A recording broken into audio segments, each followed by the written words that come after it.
وقتی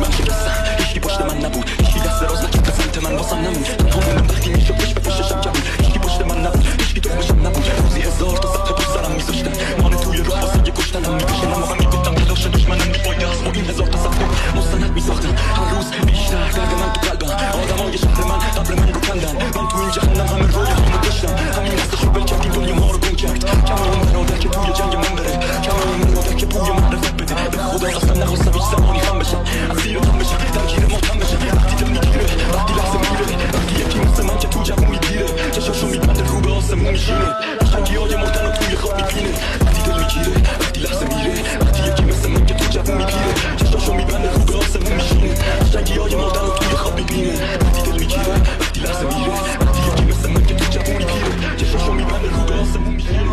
بعضی شبا چشا درشت میداد، بعضی شبا دم پنجره صدا تو خوب میاد، بعضی شبا رفتن